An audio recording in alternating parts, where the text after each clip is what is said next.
You think you know me, you think you know me, you think you know me!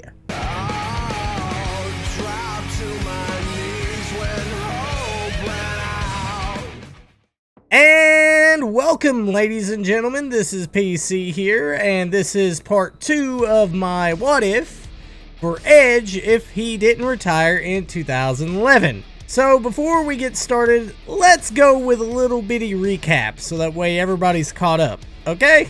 So last year, Edge defeated Alberto Del Rio at WrestleMania to regain the World Heavyweight Championship. He would go on to face Alberto Del Rio again at Extreme Rules, and once again retain the World Heavyweight Championship. He would then go on to feud with Brodus Clay, who wasn't the Funkasaurus that we'd come to know, but instead, he was the Hall of Pain. He would go on to defeat Edge in dominant fashion, but of course Edge would sustain an arm break injury, which would put him on the shelf until SummerSlam.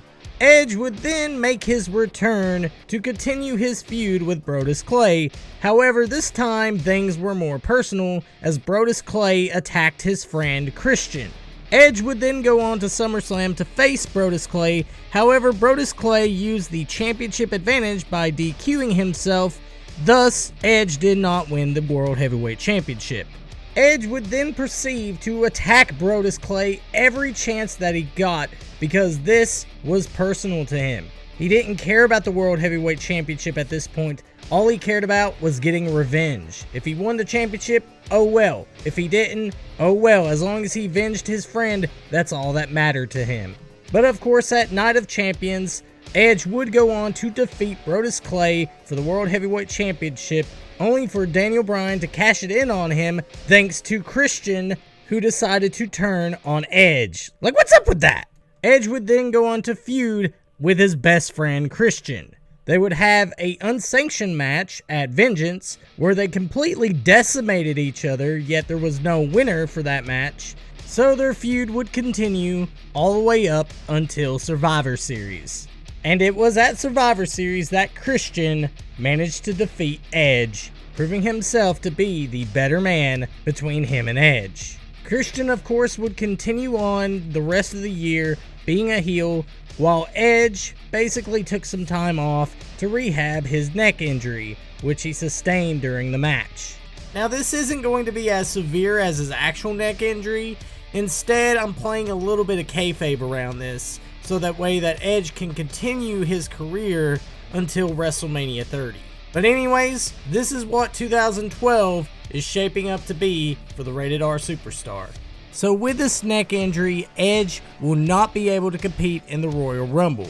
Yet Edge will make his return at Elimination Chamber pay-per-view, where he'll be competing in the WWE Championship Elimination Chamber. So yeah, I'm going to be switching brands with Edge because I think there are more opponents for Edge to face. Thus, we're going to get some amazing match types out of this. But nevertheless, Edge enters the chamber as number 1. He's going to start the match off with Dolph Ziggler, then R-Truth, Kofi Kingston, The Miz, and CM Punk. So Edge eliminates Dolph Ziggler, then Kofi Kingston eliminates The Miz, then R-Truth will get eliminated by Edge, and then Kofi Kingston gets eliminated by Edge. So now it's down to Edge and CM Punk. Edge tries to spear CM Punk through a glass pod, yet he misses. CM Punk capitalizes on Edge, GTS, 1, 2, 3, CM Punk retains the WWE Championship.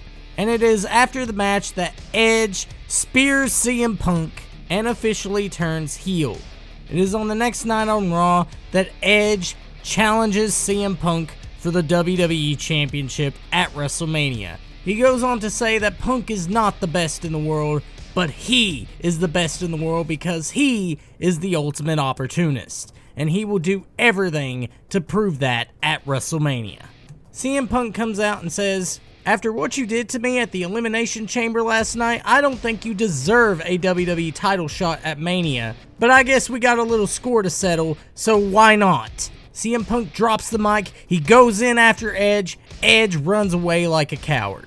Now, for this feud, I am going to have Edge actually bring up CM Punk's past, such as his father being an alcoholic. So yeah, we're going to be taking some concepts from the Jericho and CM Punk feud Only this time we're going to bend it a little bit farther.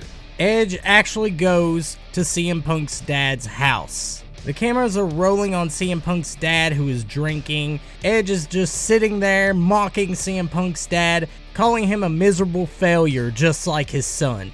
This, of course, pisses CM Punk off. He wants to tear Edge apart. But of course, John Laurinaitis decides to add a stipulation that if CM Punk gets disqualified, then he will automatically lose the WWE Championship. So it's WrestleMania, Edge versus CM Punk for the WWE Championship. The match starts off with Edge mocking Punk and mocking his dad, and CM Punk is just not having it. Punk tears into Edge, but then suddenly he composes himself, realizing that if he doesn't control himself, he's going to get disqualified. But nevertheless, Punk tries to keep his composure as Edge continues to berate him and mock him over his dad, just so that way he could try to get Punk disqualified. Edge starts to have the upper hand on Punk. Edge goes for a spear attempt, but Punk manages to counter it with an enziguri. Punk tries to go for a bulldog, but Edge throws Punk in the middle of the ring, spears him, 1, 2, Punk kicks out. Edge could not believe it, that Punk would just not go down. So he tries to mock Punk once again to try to get CM Punk to disqualify himself, but it does not work. Edge tries to go for another spear attempt, but CM Punk gets him in a GTS, 1, 2, 3, CM Punk retains the WWE Championship. But this feud is not over. We're going into Extreme Rules where Edge is going to challenge CM Punk once again for the WWE Championship, only this time it's going to be in a 60-minute Iron Man match. Now originally I was thinking of doing the actual Chicago street fight that CM Punk had with Chris Jericho, but I decided to change it because I didn't really care too much for that match. So instead we're going to go with an Iron Man match because it's been a very long time since we've gotten an Iron Man match in WWE. So anyways, Edge versus CM Punk in an Iron Man match at Extreme Rules. In the first 10 minutes, Edge manages to get the first pinfall after ramming CM Punk into the ring post and capitalizing with a spear. Another 10 minutes goes by and Edge taps out to CM Punk's Anaconda Vice. CM Punk then goes for a GTS, but Edge counters it with an execution in which he pins CM Punk 1, 2, 3, and that's another fall that goes to Edge. Now, of course, in this Iron Man match, anything goes. There's no disqualification, no countouts. CM Punk and Edge take their fight to the backstage area, and it's throughout the rest of the match that they beat the ever-living piss out of each other. Both of them are pouring of blood. Even though WWE does have a blood policy, I don't give a fuck. Let's have some blood in this match. So Edge wraps a chair around CM Punk's throat. He tries to hit CM Punk with another chair, but Punk counters it into a GTS.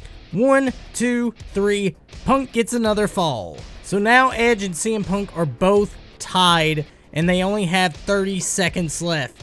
Edge tries to go for another spear. Punk manages to get him in a GTS, yet they knock out the ref. Only 10 seconds left. Punk is covering Edge, but there's no ref to make the count. But here comes another ref. 1, 2, oh no, the time ran out. So CM Punk and Edge managed to tie, which means that they can go into sudden death. So the match starts over again. Edge attempts to spear CM Punk. CM Punk counters it with a GTS, which Edge manages to counter the GTS into another execution.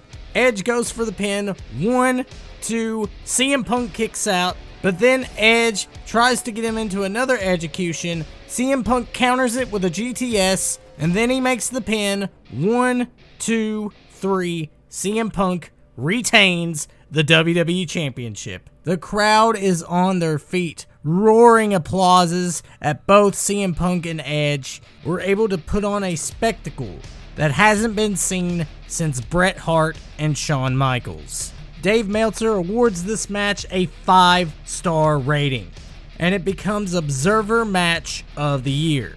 So after putting his body and his mind through so much, Edge decides to take a break so he could focus on rehabilitating his body and also focus on acting, as he stars in the show called Haven. So Edge is going to be out until SummerSlam, and I'm still going to keep Edge as a heel, as he is going to be facing Randy Orton, who has just won the United States Championship from The Miz. Randy Orton basically makes a challenge to anyone who wants to face him at SummerSlam. Edge's music then plays, and then Edge spears Randy Orton from behind. Edge then manages to hit Randy Orton with a vicious concerto, and Randy Orton is laid out, pouring of blood. This is an Edge that we have never seen. He's cold-hearted, calculative, and just vicious. So at SummerSlam, it's Edge versus Randy Orton for the United States Championship. Rated RKO implodes. So the match starts off with Randy Orton getting the upper hand on Edge, but then suddenly his head starts to hurt him. And it turns out that Randy Orton is badly concussed. Edge uses the opportunity to ram Randy Orton into the ring post. Spear, 1, 2, 3. Edge wins the United States Championship. And then to add insult to injury, Edge hits Orton with another vicious concerto. And this, of course, takes Randy Orton off television for a while so that he can go film a movie. Now that Edge is the United States Champion, he needs a new challenger going after him. Enter Rey Mysterio. Rey Mysterio comes out and cuts a promo on Edge, telling Edge that he isn't going to end up like Randy Orton did at the end of SummerSlam, and that at Night of Champions, he is going to beat Edge and become the new United States Champion. Edge then cuts a promo on Rey Mysterio, saying that he is right, that he isn't going to suffer the same fate as Randy Orton, but that he's going to suffer an even worse fate than Randy Orton, that he is going to paralyze Rey Mysterio in front of his family. This, of course, pisses Rey Mysterio off. He tries to go after Edge, but Edge manages to escape from Rey Mysterio's clutches. So at Night of Champions, Rey Mysterio takes on Edge for the United States Championship, and of course Edge manages to get the victory. Before Edge follows through with what he said he was going to do with Rey Mysterio, suddenly Ryback comes and makes the save. So now Edge is going to be facing Ryback, and this feud is going to go all the way until Survivor Series. So Edge does face against Ryback at Hell in a Cell, yet Ryback wins via DQ, which means that Edge is still the United States Champion. Yet before the week leading up to Survivor Series, Edge attempts to attack Ryback, yet Ryback overpowers Edge and hits him with a shell shock. So now it's Survivor Series. Ryback versus Edge for the United States Championship in a no disqualification match. So Edge tries everything to beat Ryback. He hits him with chairs, he hits him with an execution, he hits him with 2 spears, but that is not enough to take out Ryback.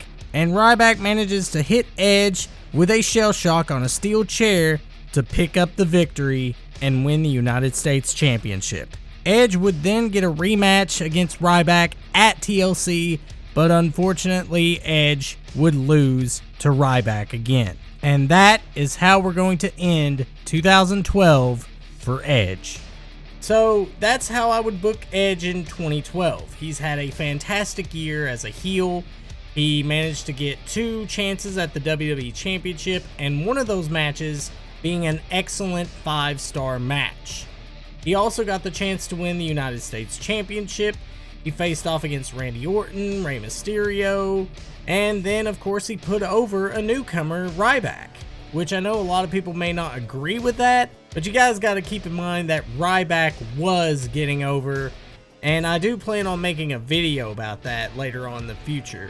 But nevertheless, if you guys have any suggestions on what WWE storylines you would like for me to cover on this channel, please let me know in the comment section below. And also be sure to subscribe to this channel, because in part 3 we're going to be going through 2013. Anyways, this has been PC signing off. I hope you all enjoy the rest of your day.